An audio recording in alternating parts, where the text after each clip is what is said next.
Mbote mingi na bino nyonso to babolinga mama ile ya nito. Na pesi bino bambote ebele ba ebwe ma vimpi moko wazima. Est-ce que vous allez bien? Boni bandeko nanga boni ba santé. Est-ce que vous allez bien? Bolamuki malamu wabino mama ile ya nito ça va. Tout va bien par la grâce de Dieu. Votre deuxième maman va bien. Nzambe ala musibiso na makasi ala musibiso malamu et surtout que ngala mesana ko la mukana mboka ya biso ya Paris mais des jours na la mukana kati ya mboka ya Congo o ezali mater natal mboka bakoko mboka ya baka oyo ezali penza mboka na biso. Alors nalobaka toujours ke kolala kolamuka ezalaka habitude te soki nzambe apesi biso mpe mabomo etolamuki ifo tokumisaka ye topesa nzambe merci bayeba ngai ba vrai ma famille du cœur boza bien. Nalobaka toujours ki bino baoyo botalaka nga bozaka ma famille du cœur bozaka ma deuxième famille. J'ai aussi notre famille du cœur bomoko famille du cœur bomoko. J'espère que bino pe boza malamu ndenge boyebi nayeki mbangu na kati ya mboka na biso ya Congo nayeka mpona voyage moko ya 2 jours. Nayeko participer na conférence munene o mama mokonzi ya mboka organisaki elongo na honorable Zakari Bababas sur l'harcèlement sexuel. Pourquoi? Parce que toza na kati ya mois de la femme. Na mois de la femme ezali ba initiative o ezwamaka pona ko solola mingi makambo oyo etalaka ba mama o etali sexualité o etali famille ndenge nini toko vivre na kati ya mabota na biso. Alors pona année oyo ya 2023 mama mokonzi asepelaki na fondation na yango yo fondation na biso fondation ya mama o babengi na kombo ya fondation Denise Nyakero Tshisekedi yango nde bomoni fondation Denise Nyakero Tshisekedi oyo esimbami na nguye moko mama ya biso mokonzi la première dame de la République démocratique du Congo. Boyebi pourquoi na ye ko assister na nini na conférence parce que boyebi ke na sala ka sur les mariages. Vu que na sala ka sur les mariages, nous sommes au mois de la femme et ça vraiment kokota na kati ya ba émission nanga parce que na kati ya mariage makambo ezalaka ebele boyebi na vie boyeta moto kolaka makambo zaka ebele. Alors thème oyo ya harcèlement sexuel et balani na émission na biso ya préparons-nous pour le mariage, n'est-ce pas? Est-ce que je peux avoir de l'eau s'il te plaît? Serre-moi un verre d'eau s'il te plaît. Thème oya harcèlement sexuel et balani na émission na biso ya préparons-nous pour le mariage. Boyebi ki batu ndenge tozalaka mutu na mutu azalaka na oya ye likambo na motema eza na batu bele bazo ba problème ya ndenge na ndenge bakoka koloba yango te. Soki bokoyi kotala RTNC bomona ba intervenant bazaki ebele merci bautaki na bamboka mboka pona kosala ba intervention pona kosolola mwa mukie po makambo oyo mingi ezalaka tabu kosolola makambo ya sexualité ezalaka tabu ezala pa biso batu mwindu ezala pa mindele surtout na biso batu mwindu makambo ezalaka vraiment tabu na mela mwa mai boyebi ke tona kati ya mboka Congo moto se bandi mo esepeli makasi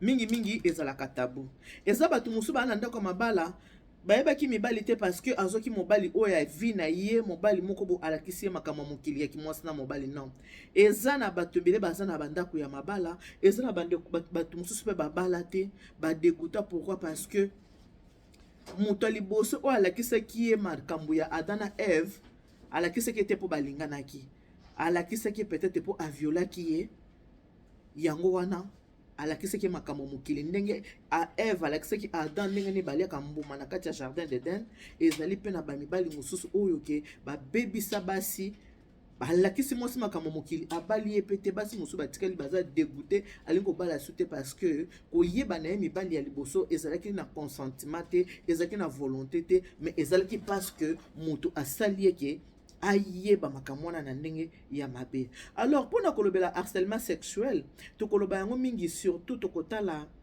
epai bato basalaka misala mingi na babiro po elobami pe mingi bandeko na biso me mpe ya RTNC balekaki pe ba témoigner bandeko pe ya bamboka mosusu bandeko bautaki ba Côte d'Ivoire bandeko bautaki ba Togo ba Cameroun bamboka na bamboka en tout cas Afrique vraiment ezaki vraiment mobiliser ba africain tozaki ebele na conférence oyo esalamaki awa na kati ya mboka na biso Congo parce que jusque là nazana na Congo na kati ya mboka na biso Congo sur l'harcèlement sexuel.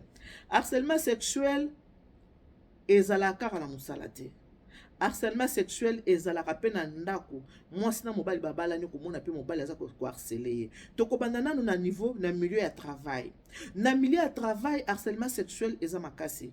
Au moment où moto aza directeur moto aza PDG na compagnie moko quelconque soki mwana mwasi moko akokotisa CV po abanda musala po asala musala okomona patron akoblige ye ke non yo il faut nanu mbetu bomoni naza na mbetu po nazosala makambo eza sans tabou yango bomoni oyo bozomona ezali mpe mbetu na hotel naza na hotel du fleuve oyo eza mbetu voilà okomona patron elobami batémoignage esalami okomona patron po engager to embaucher mwana mwasi akosenge nanu nzoto na ye soki asengi lundi mwana mwasi aboyi asengi mardi asengi mercredi donc ntango akosenga yango 3 fois ekomi harcèlement ekomi ke aza koharcele yo aza na posa opesa nzoto po ye apesa yo mosala.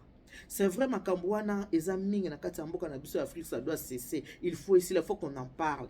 Maintenant faut to bana kolobaka makambo o to mona ka tabou, o to mona to ko koloba te po esunga. Lelo toza na réseaux sociaux. Na réseaux sociaux toza na facilité parce que makambo to musu pona ko vana na télévision koloba yango, ba toza na tabou makasi. Pourquoi? Parce que bana bazota la télévision, ba parents bazawana, ba bokilo bazali, ba frères et sœurs, okomona po vanda bolo ba maman babanda koloba makambo ezaka vraiment tabou. Alors réseaux sociaux lokole comment et faciliter moi makambo moi mingi.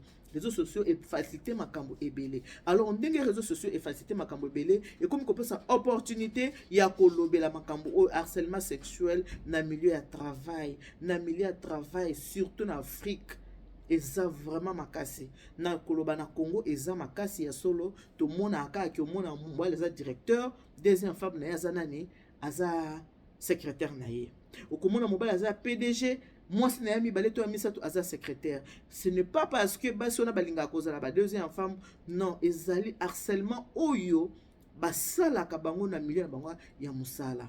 Tozomona kaka na milieu wana ka te soki totel ba milieu oyo eza mabe eza ba milieu ya musique. Il faut qu'on se le dise, to yebi na milieu ya musique que harcèlement sexuel ezaka makasi ba fi balekaka bango moko ba témoignaka ba lobaka que avant nazo musala na kokoza naza danseuse nazo bina mais pour na voyager il faut na leka na tatami ba benga ngo bango mo tatami il faut na leka na tatami do tatami o ezambeto il faut na leka na tatami pour que na banda ko voyager. Donc comme on a danseuse ata yebi ko niku na machine madagadaga penza ke ye penza niku na penza machine madagadaga mais wana nazolba ya kobina ya danse ya danse penza ke nde babina ka danse nazolba ya kobina ya kobina ata bina ka ndenge nini ka yebi penza kobina kitisele ya amata kadi etata kitisele ya ndombolo ndo ata yebi kobina yango na modèle nini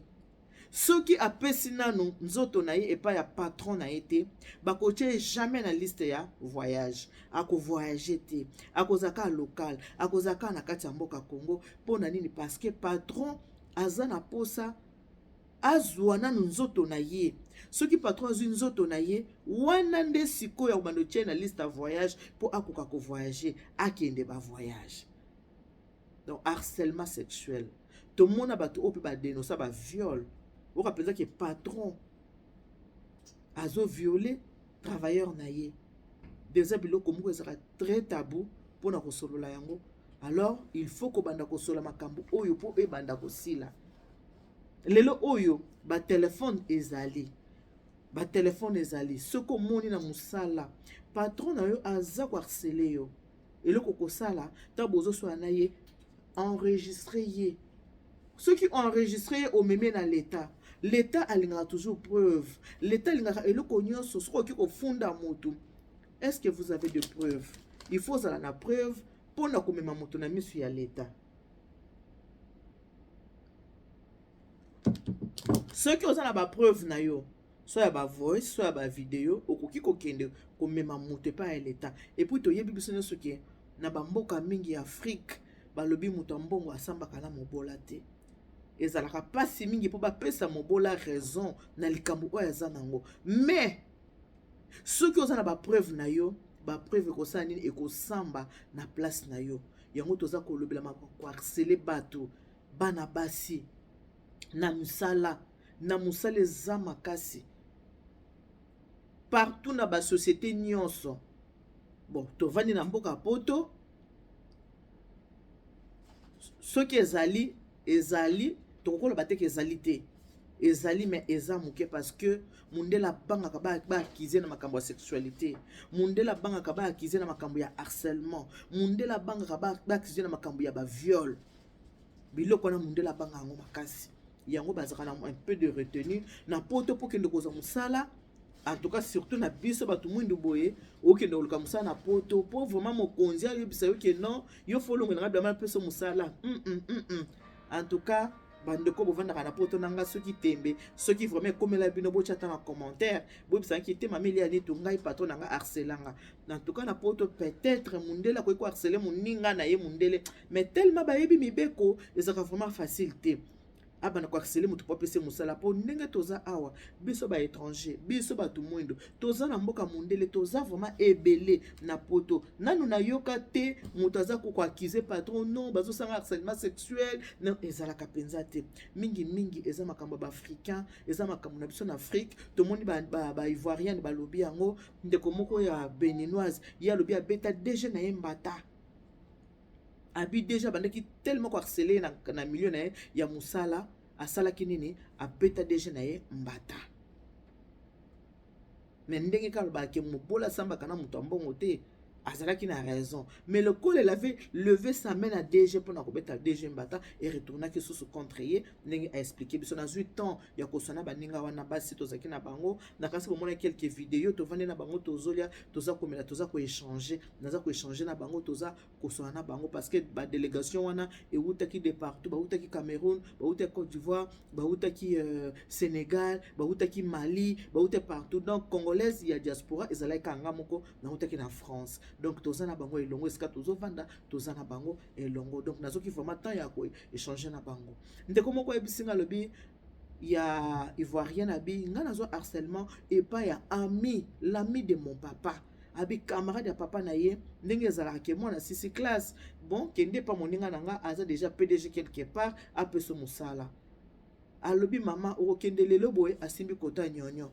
Ok lobby asimbi kota sima. Ok lobby kuna donc camarade à papa mais c'est mon père, c'est comme mon père, il m'a vu grandir. Comment est-ce qu'il peut se comporter comme ça? Mais aux autres monde makamone ezaka trop difficile pour na ko dénoncer. Je n'avais pas le courage de le dire à mon père que non papa tu sais ton ami ceci cela me demande de faire ça avec déjà c'est la honte. Comment tu peux le faire? C'est vraiment difficile. C'est vraiment difficile. Donc, quand on dit c'est difficile, ça fait partie du tabou. On a les tabous. On ne sait pas dire les choses. On ne sait pas s'exprimer. Après, ça se détourne contre nous. Donc, c'était vraiment difficile. Mais comme moi, j'avais besoin d'un boulot, j'ai cédé avec l'ami de mon papa. J'ai cédé pour avoir du travail. Et pourtant, j'avais des atouts. Mais, comme on a besoin d'avoir un bon poste, que oui, on est obligé à céder dans le harcèlement. Il y a camarade ya papa nangaye. Mais j'ai fait ça. Je lui ai donné ce qu'il avait besoin. À la fin, il ne m'avait même pas engagé. Là, j'étais dégoûté. Il m'a demandé, il m'a harcelé. J'ai cédé. Je lui ai donné ce qu'il voulait de moi. Mais après, je n'avais pas le boulot. Il ne m'avait pas engagé. De bozo mona ki ba abus eza trop. Mais pas les mi ba abusa kanabasi.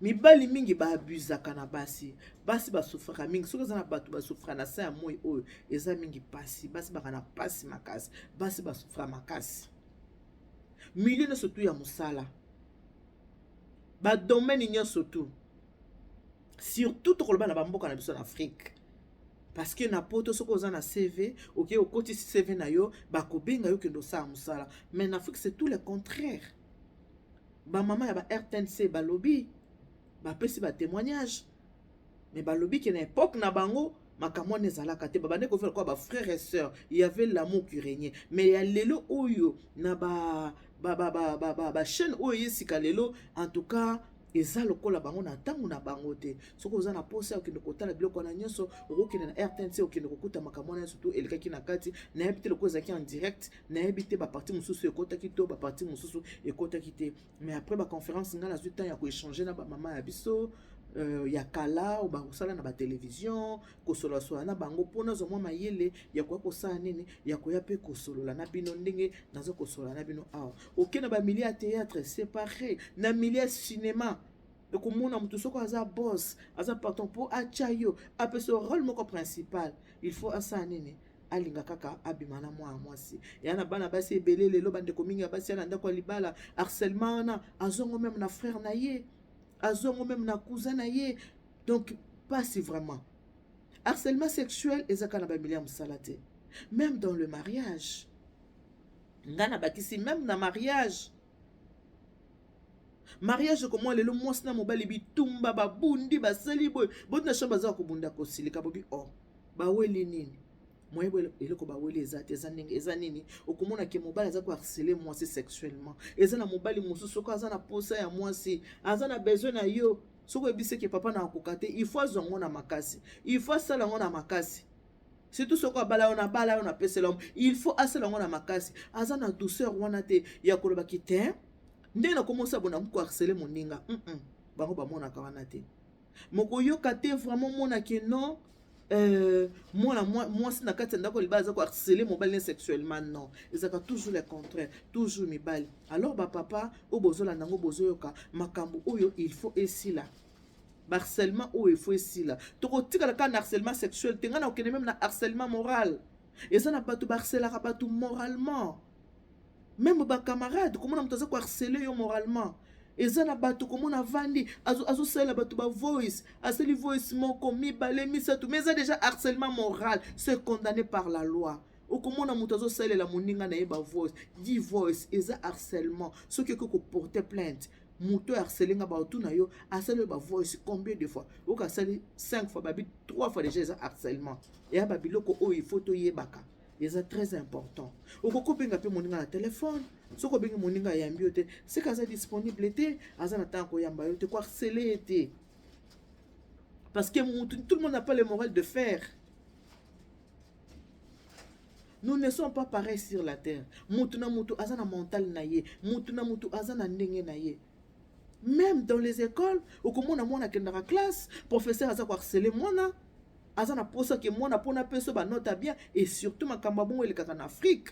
Pona peso ba note bien, il faut le kana tatami. Viens me voir, prends rendez-vous. Et to kebo et to salabo. Au komona mwana zoko ko kende classe te pona ni posa aza harceler. Ora mwana ninga so classe tika ko kende classe.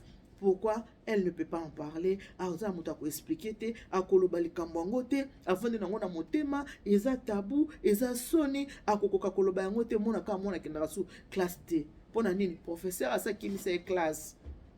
Professeur harcelé tellement à qui initie classe. Moi na kimi classe pour nani pour na professeur. Alors bandeko bozo talanga. Ba mama bozo na katanda kuna bana. Il faut que solo la kana bana pour expliquer bango que ce ko ke ko musala. Nazol ba mingi pour Afrique, pour na Europe pour ke nduluka musala te ke patron ye biso ke non yo ke ko sala femme de chambre. Et on ne kutu mukolo tela ko biso ke non yo pour na peso musala femme de chambre, il faut le kana tatami. Kuneza la kalango bongote. Ok, ko luka musala na ngo ko biso patron ni na ko biso parce que patron déjà za ko banga yebi ke non ceux qui va porter nga plainte et ko zala mabe patron déjà zo banga yo ya on te monde quand même aux États-Unis au côté ascenseur mon mobile nga côté ascenseur akuti moi ça coûte déjà na côté ascenseur mon mobile et a kokota te pourquoi a biso qui na côté na moi son ascenseur na tout état na lipeka a ko porter nga plainte. Alors bah papa mibali il faut ba ko respecter basi il faut qu'on a respect makasi na basi moi sina yo bala yo respecter moi sina yo respecter basi ba camarade na yo respecter bana no ya basi et ça très important respecter bande kono ya basi et ça vraiment très important na lobaka toujours émission nga ya papa pour les mariages et ça rapport na ko bebisa te et ça rapport na ko bungisa ce qui hôtel on liso malamu na liso kitoko ko sepela nango yo na lobaka soko za fanatique révolté ko tala ngaite pour ceux qui za fanatique révolté autant l'émission nga soko sepeli nango te okobanda koloba mabe émission wana kutu émission na kutu pourquoi parce que yo tali émission na mission ya mabe oza fanatique révolté autant émission na mission ya mabe oko interpréter ngo pe kaka mabe. Soko oteli video na ngai omoni ke sepeli so na kosenga na yo o partager na bandeko mosusu, partager soko za na bandeko na mboka Congo tindela bango balobi il faut ko dénoncer mabe, il faut ko dénoncer mabe. Soko za na bandeko na mboka Congo tindela bango émission au battra parce que makambo ya harcèlement sexuel eleki na télévision nationale. Bomoni yango initiative ya Zakari Bababaswe na fondation ya Mama Denise Nyakero Tshisekedi leki na télévision parce que makambu oyo ya mabe il faut esila, makambu oyo ya mabe il faut vraiment esila bato baza na liberté, moto kende musala, moto atengi classe asisi kotanga classe na ye ake musala ake kopesa CV na ye, patron a dérangé ete ke avant na peso musala il faut salini opesa ngamzoto. Donc pour moi na azo musala malamu il faut asala échange opesi nzoto ozi musala, soko opesi nzoto to kozwa musala te, okoki pe kopesa pe nzoto musala pe ozwi te. Ndende kwa ivoirien na lobi ke non ya pesa ki nzoto na camarade ya papa selisi azwi nzoto ali atondi mais apesi pe musala te. Mais comment est-ce que okende ko expliquer na papa na yo ke non papa tala camarade na yo to sali na ye bo prometa kinga il faut za la folle okoko sali kamba bongo te. Ele ko na partager na bino yango wana.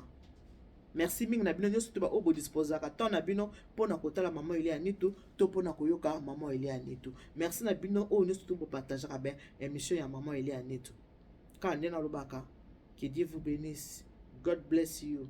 Mungu anubariki. Tata nzambe kalusa kumuna nzamba ni benchane bana betu bons. Merci beaucoup à toi l'honorable Zakari Baba Basse Washia. Bye bye.